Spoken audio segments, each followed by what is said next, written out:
Hi, I'm Seamless, and today is Tuesday. Today is Tuesday, which means it's time for a new FL Basics tutorial. This one is about the Fruity Convolver, which is this guy here. Now, what the Convolver does is it loads Convolution Reverb impulse response files. Actually, it loads any impulse response file, and I'll show you what I mean by that later. But what this is like I said, it loads impulse response files. What does that mean? Well, Convolution Reverb works by you have a sound like which we're referring to as impulse response, and over here in the impulses folder, if you hit this button here, it'll bring you to the impulses folder with a bunch of sounds. And what these are uh, recordings of impulses in certain environments, either these which are real spaces or sent through signals in actual like hardware reverb devices or perhaps even software reverb devices. Point being is that the convolver knows what the original sound was more or less, and when it hears the recording, it's able to determine what happened to the sound, like the effects of the room and the reverb on the sound, and then it can apply that to anything that runs through it. So this would be a method for having very very unique and special reverb.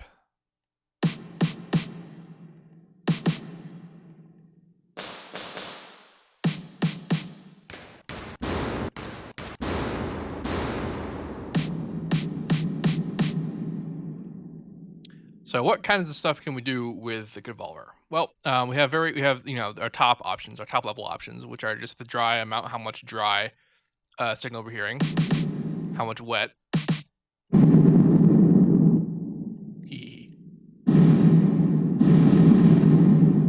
We have input stereo separation, then output stereo separation. So like even if there's a mono sound, you can have a pretty stereo like wide image as a result of the convolver adding in it. The normalized options keeps the impulses at regular volume levels.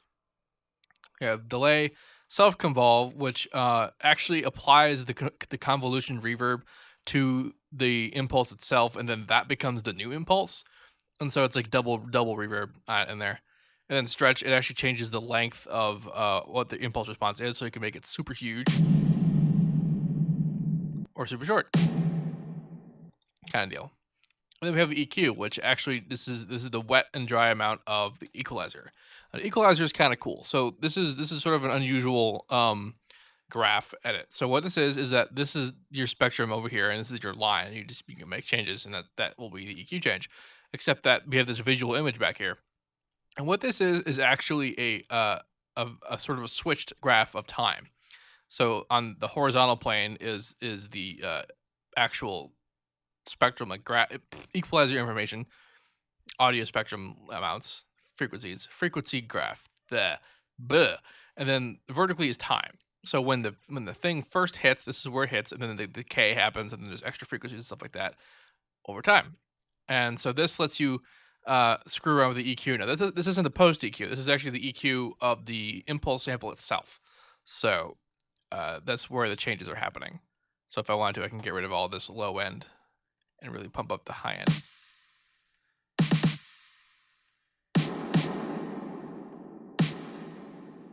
Good stuff. One of the fun things you can do with the Convolver is that because this is applying it to the sample, which means that if we actually were to make it dry, basically only the sounds that are coming out of this enabled spectrum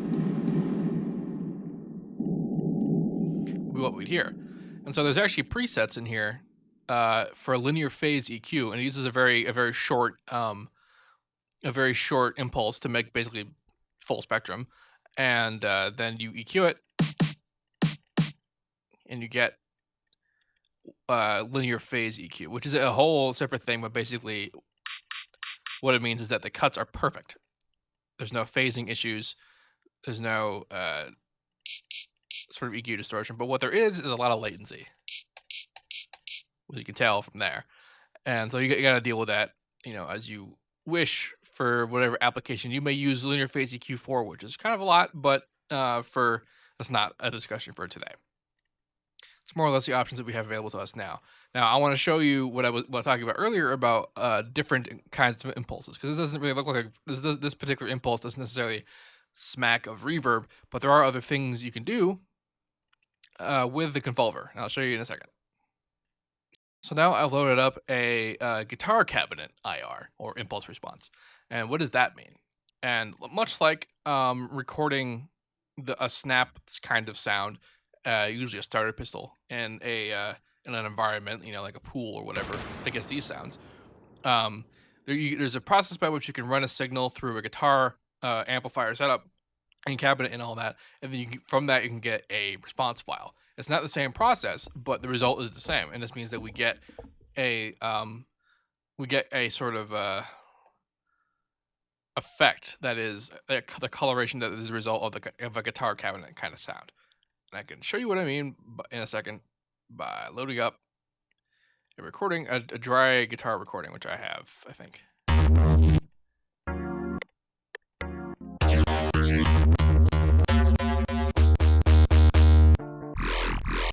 Lots of random bass sounds. All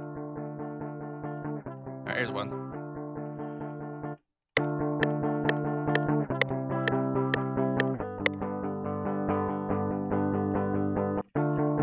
So now the way that this works with the cabinet response is that it's basically emulating the effects a cabinet has on a guitar signal. So this means that we actually need a more usual guitar signal. So for this, I'm actually going to use Hardcore, which is ImageLine's guitar effects suite.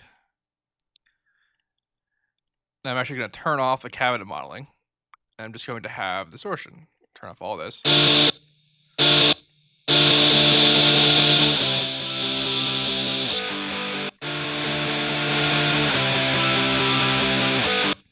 All right, so now I have the Convolver. I'm going to turn the dry all the way off and turn the wet all the way up.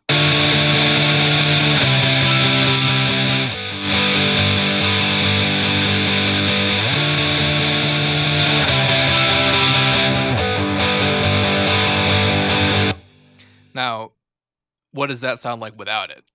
Is a good question. I'm going to turn it down because it sounds awful.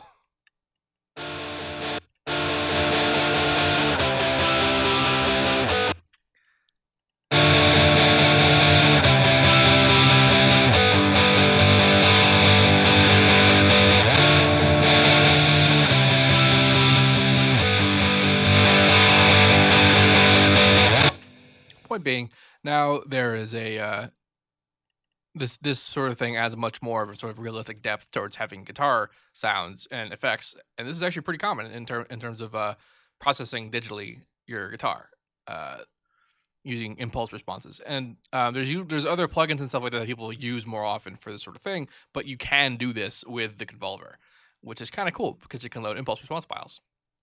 Yeah. Anyway, that's pretty much it. The Convolver is traditionally used for reverb modeling, which is what it does. It models a reverb of either a room, environment, or a device that is a reverb device.